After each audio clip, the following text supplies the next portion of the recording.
people will tell you that they regard it as a very serious issue. So, Madam Deputy, I hope everybody will support the motion to set up the select committee. Thank you. Dr. K.K. Kwok. Madam Deputy, I speak in support of Ms. Tanya Chan's motion, moved under the Legislative Council Powers and Privileges Ordinance to appoint a select committee. We all understand at this point in time, as we still discuss the SEL, we feel shameful as well as antagonized. Hong Kong used to give people a very clear impression comparing to our neighboring cities such as mainland, Macau, and other independent countries.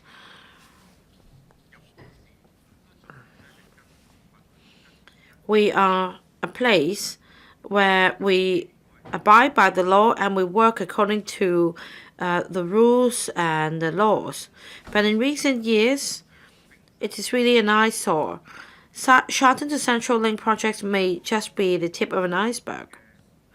A few days ago, for the Shenzhen Bay Port Bridge that has been in commissioning for over 10 years, the one of the steel bars actually was broken.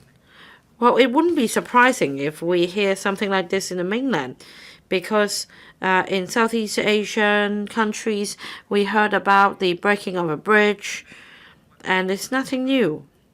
And it's also within what Hong Kong people know and expect when they have shoddy works projects. But we're talking about Hong Kong.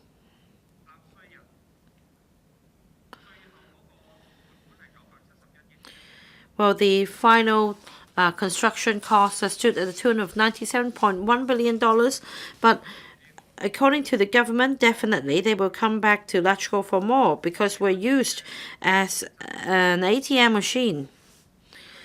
What quality of works do we have here?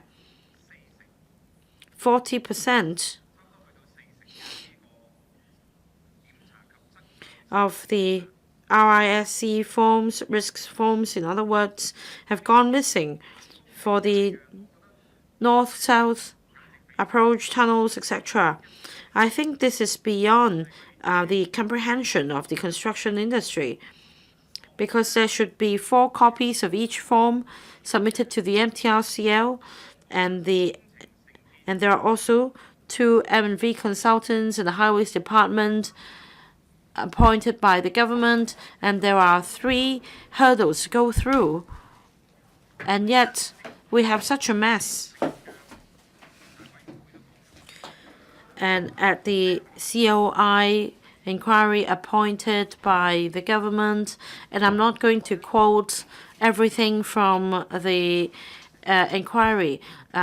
In short, it was impossible to pour concrete without having a risk form. And we're not talking about one form going missing. We're talking about a lot of them. It's just like in a hospital. When a patient hasn't signed a consent form, the hospital takes away all organs of the patient. Well, this could happen in the mainland, but not in Hong Kong. There should be a number of gatekeepers, including the Highways Department of the government and also the Buildings Department, because the risk form should also be submitted to the Buildings Department as well. Well, so many government departments are involved, and there is a collective dereliction of duty on the parts of these departments. They have all overlooked the matter. And more outrageously, in fact, some people in the engineering sector suggest that risk form should be scrapped altogether because it is pointless. Well, I think we have deteriorated to such a state that we should even scrap this council. We can just have what they do in the National People's Congress, and that we can just close our eyes and be rubber stamps. So that, Secretary, you don't even need to attend our meetings. According to the pro-establishment camp, They give a lot of hot air. They say that it is really wrong because SEL is very important, and Dr. Priscilla Leung, representing the West Kowloon constituency, and Ann Chang, they gave such a passionate speech that we thought they were going to support us when we vote on the matter. But at the end of the day, they just ask us to trust the government. And Carrie Lam is really clever. The COI is appointed not to make an inquiry, but to cover up the embarrassment. Apart from Hong Kong Station, there are problems around other stations as well.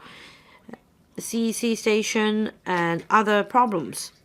And yet, Carrie Lam decided only to inquire into the diaphragm wall at Hong Kong Station, thinking that it would be all right. But then it isn't all right because we have other problems now. And when something happens again, the government then expands the terms of reference of the COI to suit itself. This government is hopeless should we concede further, because we have a series of blunder. It's a dereliction of duty, as the government should be overseeing the works. Well, we have infrastructure projects. Well, Shenzhen Bay Port Bridge, where the steel bar has been broken, and we also have the Hong Kong Macau Bridge and other infrastructure projects. They will be problematic in due course as well. And according to them, the contractor will be held liable. But we know that this is not true because the government defends the contractor. And we understand, of course, that there is collective wrongdoing on basically somebody intentionally took away the risk forms, or that the risk forms were never signed. There was something under the table, but the government would like to sweep all the dirt under the rug and turn a blind eye. This is the doing of the government. What is more embarrassing is that they have continued to lie.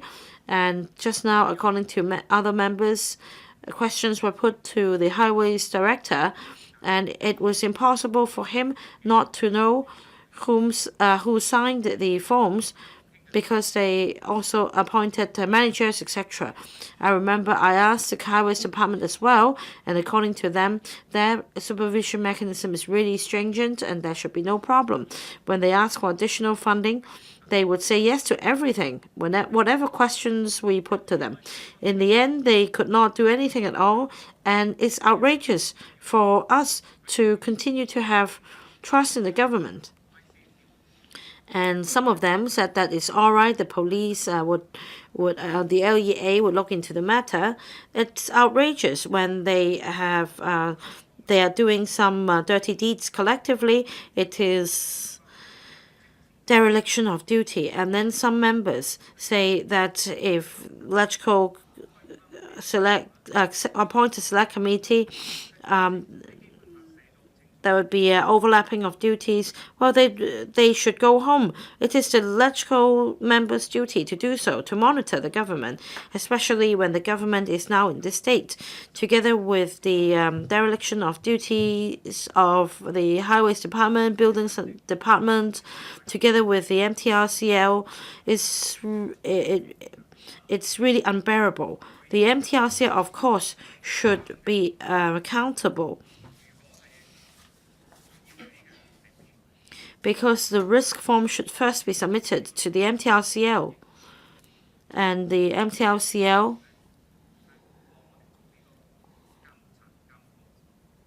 has been allocated $6 billion as the overseer of the works. Well, the government owns 70% share, MTRCL shares, and you also appoint the chairman, etc. Long Hair isn't here, but Long Hair used to say that the bad ones would be lumped with the bad ones. Well, we have the total project costs are over $90 billion together with other projects. Well, they are not the dumb ones, they are the clever ones. They are trying to cheat the public. When the situation gets more outrageous, it is because of cost overruns and the additional funding approved by LegCo. They are doing such a shoddy job, and then they continue to apply for funding, and the pro-establishment camp dares to say that we should not look into the matter. Are you accountable to the public? In fact, for other committees, well, in fact, the majority rules and we're in the minority. There is nothing we can do. They take up posts as chairman, deputy chair, but never mind about that. We just try our best to do our duty here, to put questions to the government to find out the truth. The truth is clear. It can never be changed. It cannot be changed because of any investigation or inquiry conducted by the police, the ICAC, or LegCo members, or COI. Are we getting in the way of people trying to reap profit out of this? Because for civil servants, they would continue to be here. They're on pension, and they definitely would stay. We're not getting in the way when everybody is turning a blind eye towards the problem, including LegCo members and the government. I think that this is unjust. Well, it's just like the three monkeys. The monkey that doesn't see or doesn't hear. It is totally absurd. In fact, Mr. Justice Hartman, during the COI inquiry, stopped a witness from disclosing further details because then it would fall outside the purview or the terms of reference of the COI. I do not intend to reprimand the COI commissioner because they are only acting within the terms of reference. The terms of reference, however, are set by the government. They would just hope that they would muddle through.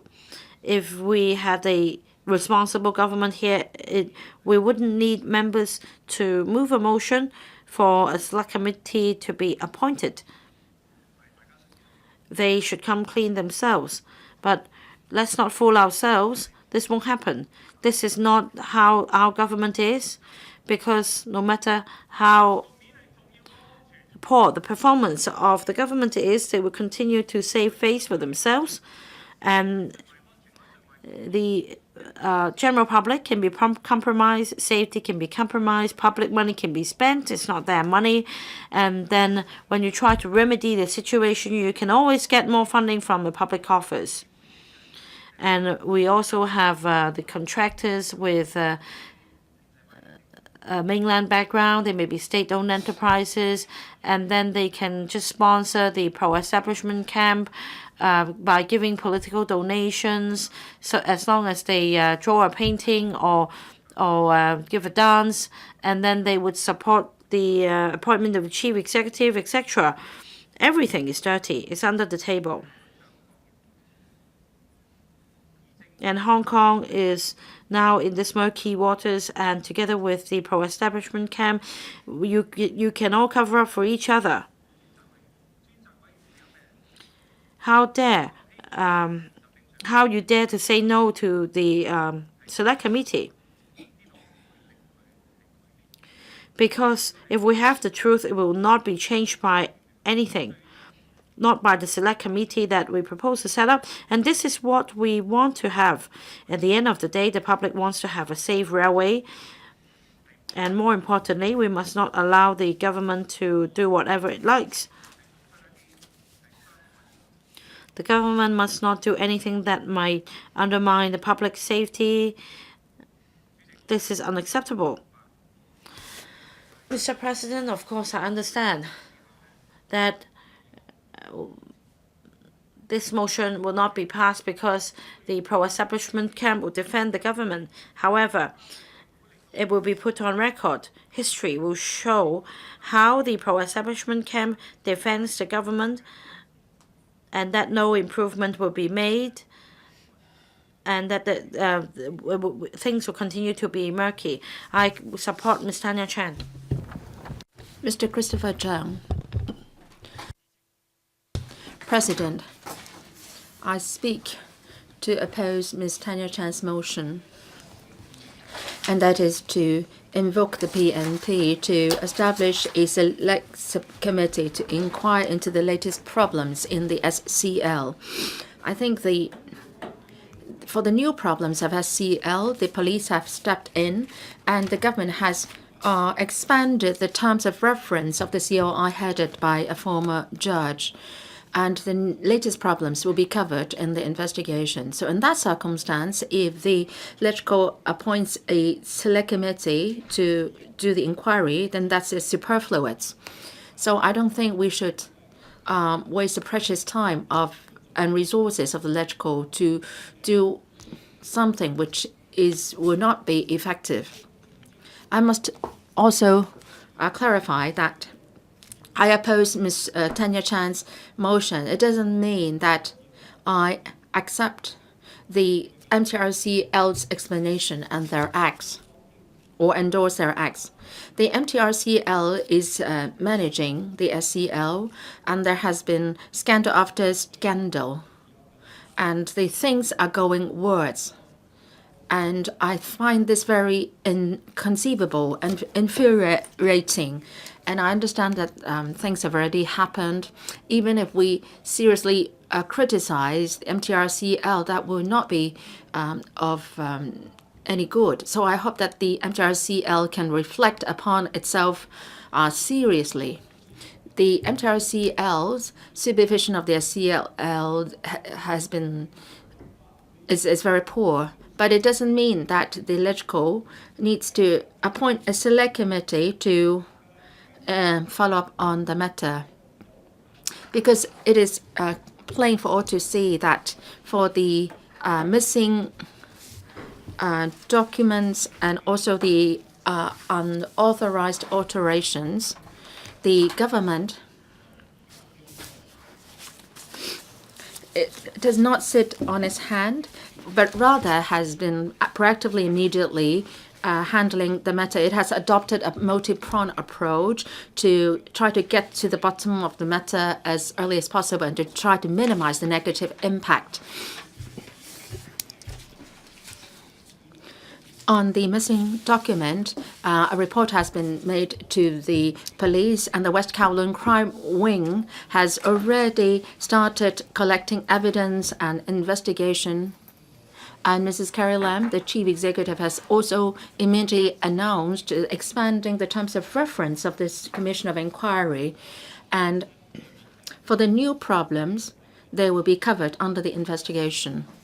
And the chief executive also promised that she will follow up on the matter seriously and to confirm or verify whether the structural safety is safeguarded. So for the new problems at the Hong Kong station, whether it's the administration, the police, and the COI have been following up on the issue in their respective ambit. So in that circumstance, why is the LegCo still painting the lily here? I understand the democratic or the opposition camp's fury and dissatisfaction, but I hope that they can be cool-headed and rational, and they should consider whether there are any matters which cannot be looked into by the COI and the police, and then there is a need for the select committee to be LegCo to be set up to get to the bottom of the matter. And the MTRC has been mismanaging the project. Well, in that case, who can guarantee that there will not be any new problems identified? So if any problem surfaces in the future, then the LegCo will step in to investigate into it. This is impractical. if a select committee is established within the council, it will interfere into the work of the investigation of the relevant departments. It will be counterproductive. Once, if we invoke the PIP to do an inquiry, then we will get, say, into the details and the access the confidential information. And confidential information may be easily divulged during the course of an inquiry, and it will affect the police's investigation, and the culprits will easily go scot-free. So we should not establish a select committee so as not to interfere with the work of the investigation of the other bodies. As legislators, we should be concerned about livelihood issues involving public safety. We should not adopt a lax attitude. But I noticed that whenever major livelihood issues are involved, the opposition camp members very often will not put their emphasis on how to follow up the work in a proactive and positive way. They would rather try to ascertain responsibility and hold government officials accountable. That is their topmost objective. I agree that we should act responsibly, but then when we don't have the truth of the matter and we try to casually hold somebody responsible and ask the relevant officials to step down, this is not fair, and it won't help us to get to the bottom of the matter, and that won't help in the situation. I must stress again that I will not support Ms. Tanya CHAN's motion. It doesn't mean that I said that the officials should not be held accountable politically. And I hope that the administration or the MTRC would not just say that it's regrettable after incidents have been reviewed. The MTRCL is managing the project, but the administration is duty bound to supervise, and it should take the blame as well. The government must reflect upon itself to see whether there is any wrongdoing. It should seriously review whether there is a dereliction of duty on the part of government officials.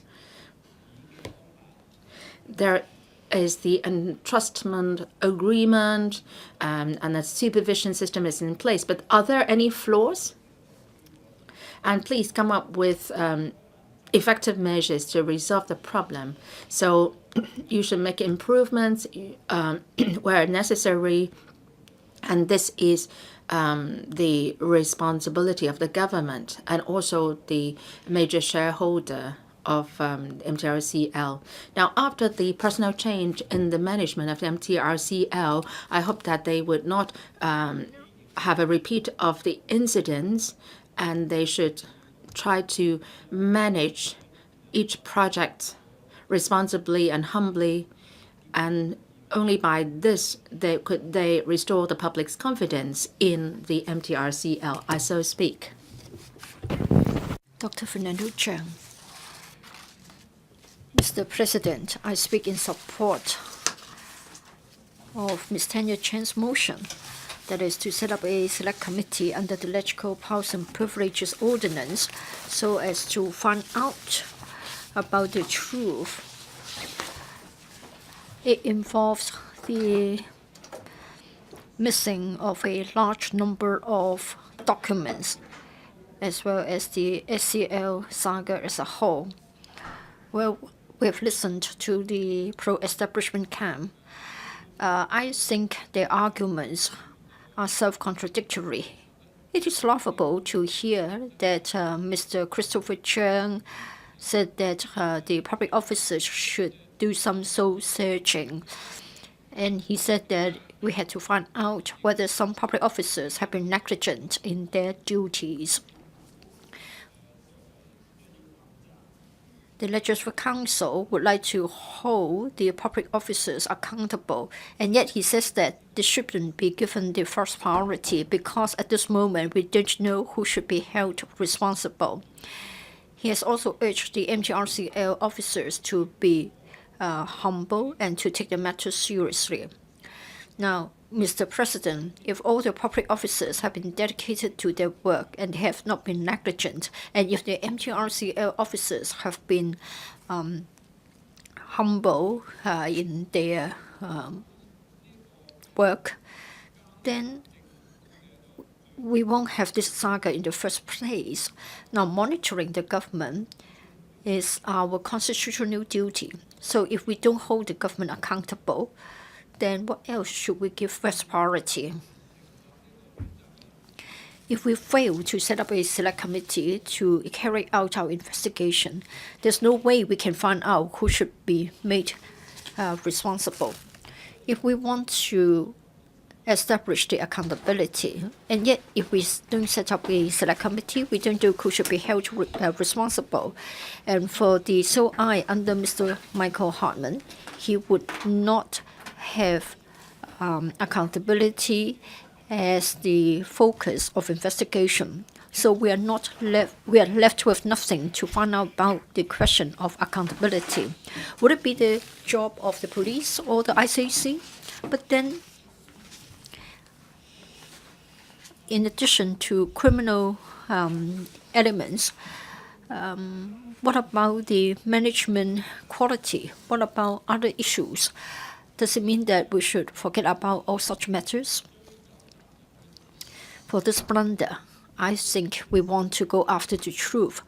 We want to look at the facts, and then we can hold those who are responsible accountable to their acts. Now, we want to look at the question of governance. I think that's the sort of ethics that we uphold. As legislative members, we deal with the administration. Of course, we have to go after the government. For Mr. Michael Hartman, he has been appointed by the government, and the Commission of Inquiry has been set up under the COI Ordinance. Of course, the Commission has been given the same the same interrogative powers as a court. For us, we have the Electoral Powers and Privileges Ordinance. The Electoral has been allowed this power so as to allow us to check and balance the government. Power corrupts, and therefore it is necessary to have a mechanism of checks and balances. This is particularly important when the executive is not performing well. The Electoral should be given the chance to monitor the government and hold the government accountable. The law makes it clear that the government is accountable to the Electoral, and we are trying to play our role. The pro-establishment camp has time and again, in fact 8 times, stopped us, prevented us from discharging this duty. Now we're going to put the matter to the vote. We see the 9th objection to our proposal, and yet we are only doing what we justifiably should be doing. Now for the SCL, it is only a rail line measuring 17 kilometers, and yet the cost is approaching $100 billion.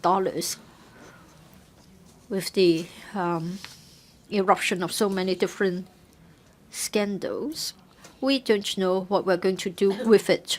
Are we going to put it down?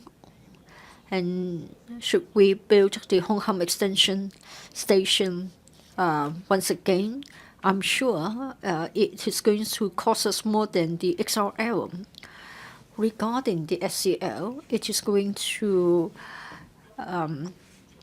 improve our public transport system a lot. We're supposed to get it commissioned this year, and yet this is not going to happen. End of August last year, the media exposed a number of problems regarding the construction works of the SCL. Had it not been the media unearthing the truth, we'll still be deceived.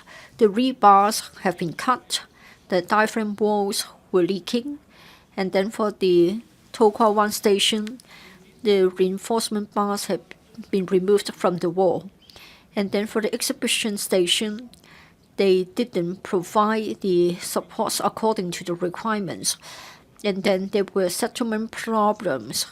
In fact, the settlement exceeded the statutory limits in the vicinity of the To Kwa Wan Station as well as the exhibition station. And then contractors like Leighton were found to have unauthorized change of the drawings, and workers have been cutting the rebars in an unauthorized manner. And for the settlement limits, I'm afraid some buildings may suffer from structural problems. Well, it is indeed a very serious problem. For a saga of such a magnitude, I think a select committee should have been called for and set up a long time ago. We've been prevented from doing so. Carrie Lam set up the Commission of Inquiry. And the inquiry, the hearings came to an end.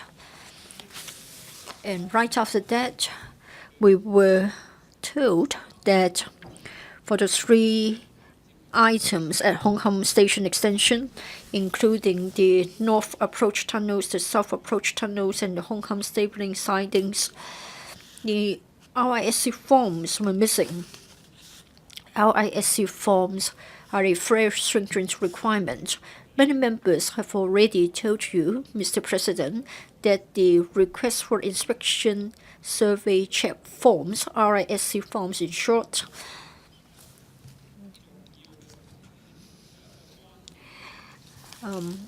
are very important in the sense that that involved the hold ponds. We have got 5 copies for each form. It is a very vigorous mechanism. MTRCL has got a copy, the site office has a copy, and then the contractor, Leighton in this case, has a copy, and then 2 other copies will be filed away for record keeping. Without this form signed, the materials could not be supplied and delivered to the site. The MTRCL and Leighton must co-sign before concreting work can be carried out. And then for the 3 sites involved, more than 60% of the RISC forms were missing. And the MTRCL later on told us that the as-built conditions were different from that shown or required in accordance with the drawings and the plans. In other words, many problems have been exposed, and they involve different parties as well as the monitoring by the regulators. And yet, you don't get anything new under the sun. It seems that they were allowed to go ahead with the construction phases despite the need to have the mechanism to pass through the various hold ponds. Mr. President, we would like to set up a select committee so as to exercise our monitoring role. We have our own perspective in examining the evidence.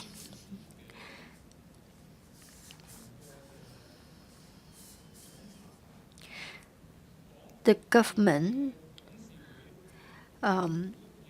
is the main architect in a sense, and the government is also the largest shareholder of the MTRCL. We have got representatives on the board of directors. We want to find out about the problems in this governance setup. This is a very serious problem, and yet it seems that the government have not been told about it all the time. So what sort of governance shortcomings have we got here? And what about the entrustment agreement? the drawing up of the agreement as well as the monitoring mechanism within the EA, maybe there are some problems and we want to know what they are. Of course, the COI under Mr. Michael Hartman could have looked into such an issue, but I'm sure the COI would be focusing on the MTRCL as well as the contractors of the MTR.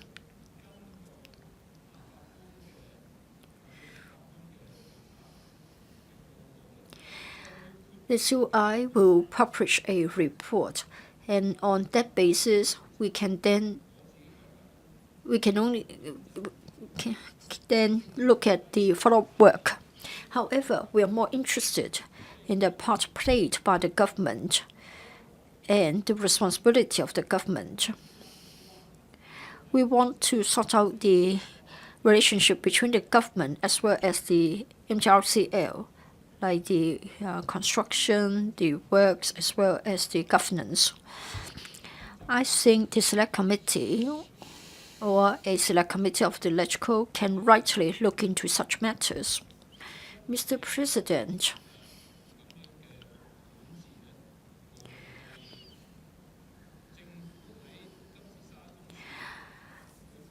for this SCL project, the government has failed to exercise effective monitoring, and we have got conflict of interest in relation to the directors, the directors, and then maybe there is a conflict of roles in the sense that we have got the entrustment agreement, and we've seen loopholes in the governance structure. All such call for detailed consideration. The pro-establishment camp lawmakers have said that we haven't got sufficient time to complete the task. Indeed, it is urgent, and we would like to commission the SCL, but no commissioning date will be available. We look forward to the early completion of the investigation carried out by the Commission of Inquiry under Mr. Michael Hartman. Mr. Frank Chan, the Secretary for Transport and Housing, told us that the MTRCL must come up with a report before end of the month, but at most they would only be telling us as to why so many records, so many forms have gone missing. But we are more interested in other aspects, and we want to make sure that the SCL can be commissioned as early as possible, but on the condition that it will be safe to do so. We are also interested in the governance structure in the longer term. If we keep the existing governance structure, and if we let the government to continue with this approach, that is, the government would pay for it, and then the MTR will design, construct, and operate the rail line, then we are going to expect cost overrun and delay in commissioning again. So we have our own role, we have our own duties, and I hope that the pro-establishment camp will, for the 9th time, protect the interests of the government. Please stop. Does any other member wish to speak?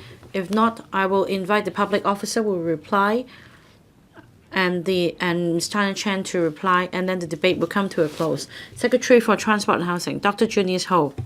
Hi. I want to respond. Why is that Dr. Junius Ho can raise his hand and and can address the council? Secretary. Thank you, Mr. President. Well, just now I asked whether any other, Dr. Junius Ho, I already asked whether any other member wished to speak, and you raised your hand because I saw a number of names on the list, but these members are not here. Well, actually, I pressed the button. I don't know what the concern of Ms. Tanya CHAN is. I already invited the Secretary to reply. Secretary. Thank you, Mr. President. Mr. President, Sharton to Central Link project mismanagement has led to a series of blunders, causing widespread concern and disappointment of the Council, and this is the undeniable fact. The public and the Council's criticism of the matter, and also for the persons, organizations involved, and also criticisms on public officers, I share the same sentiment, and I'm reflecting on myself.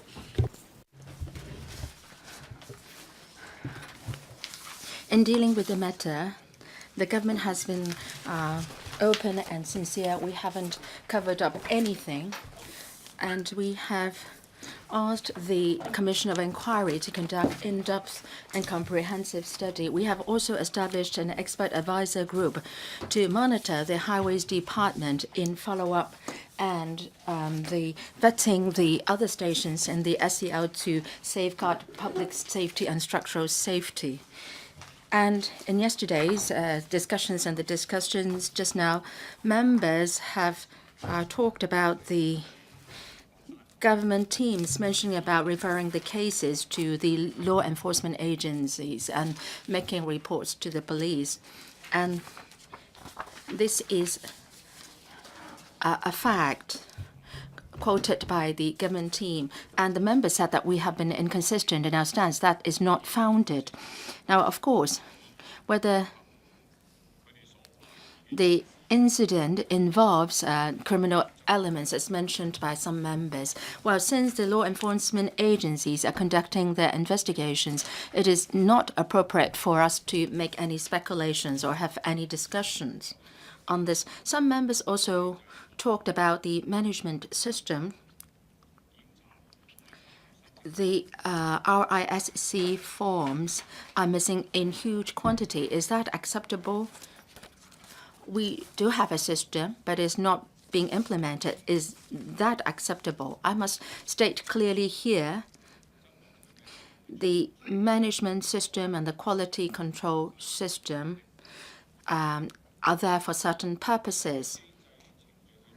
And if people are not acting in accordance with the established system, and as a result, there are missing side records, this is not acceptable.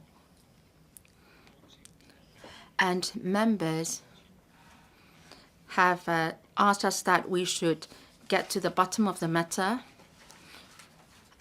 irrespective of your stance. We share the same objective, a common objective. And today we are discussing whether we should invoke the Powers and Privileges Ordinance of the LegCo to establish a separate select committee to inquire into the matter.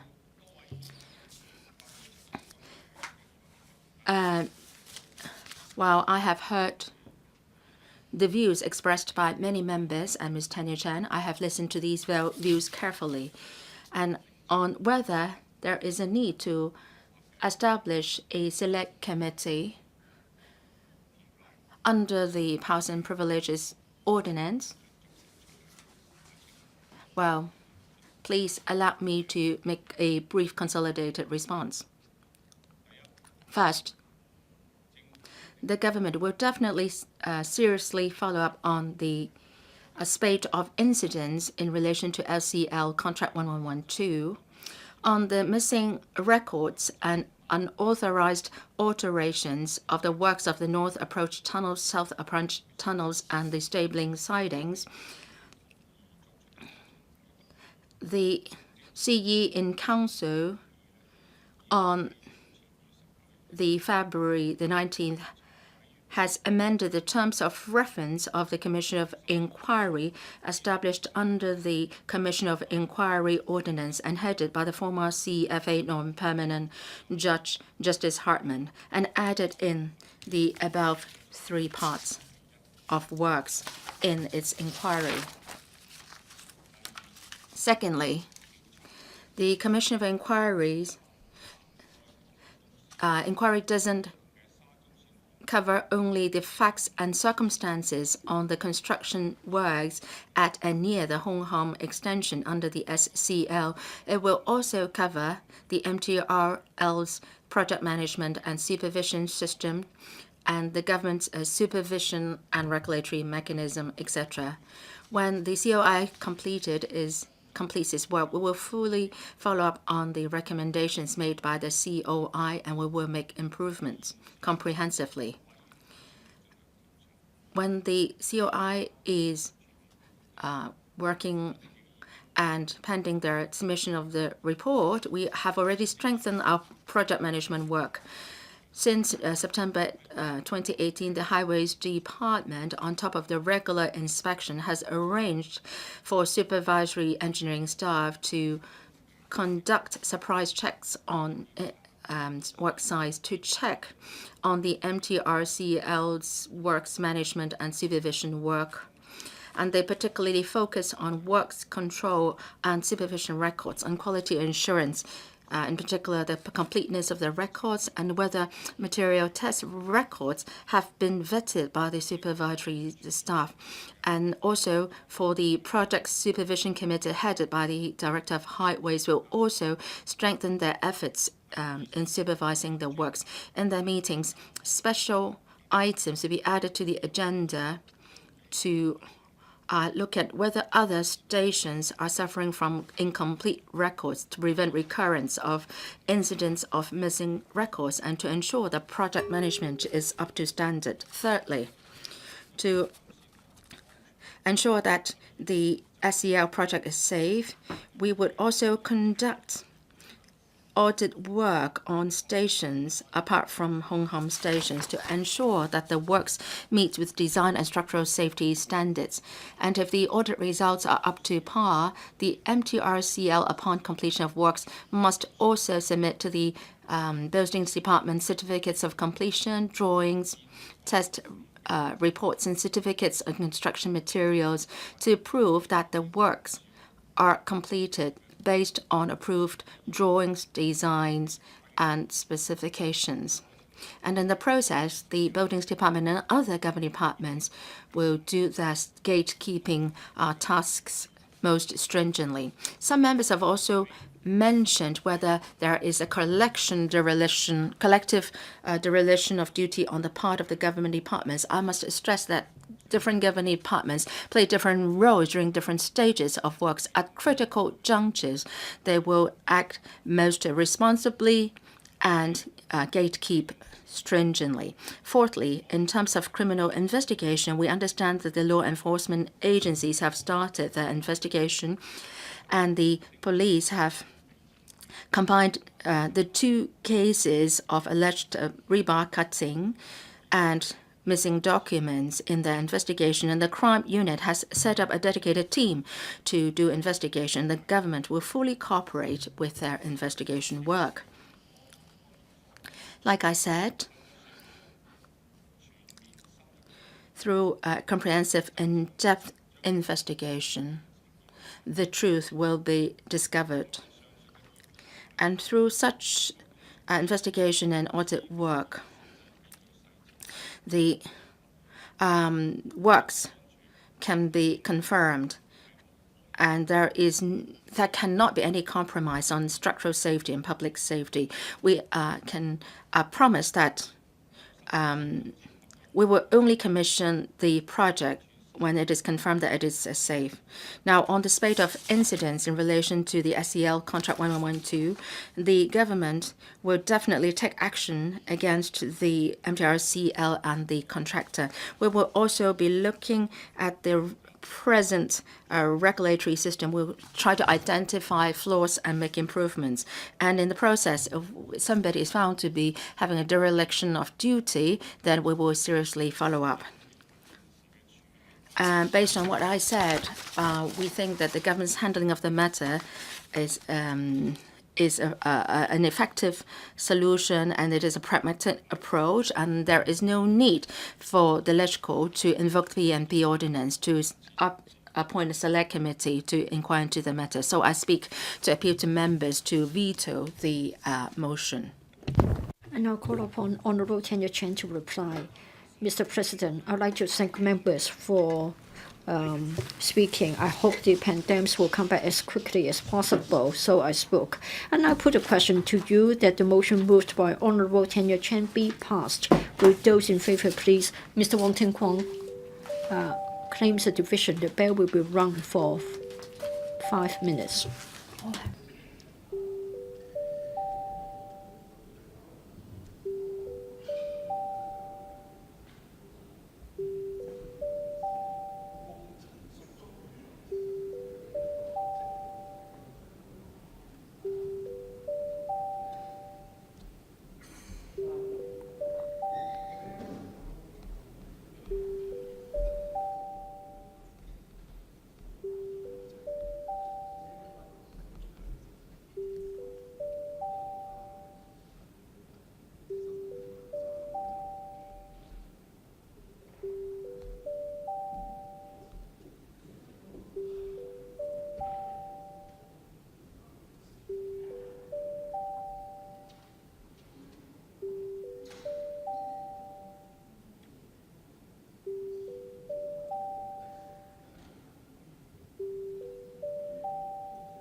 係啊，石禮謙議員。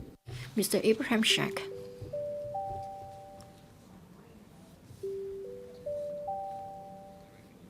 Mr. Riley. The firm that employs me is the auditor for the MTRCL, but I didn't personally take part in the work. Voting begins. Members, please check your vote. If there are no questions, voting comes to an end. The results are to be displayed.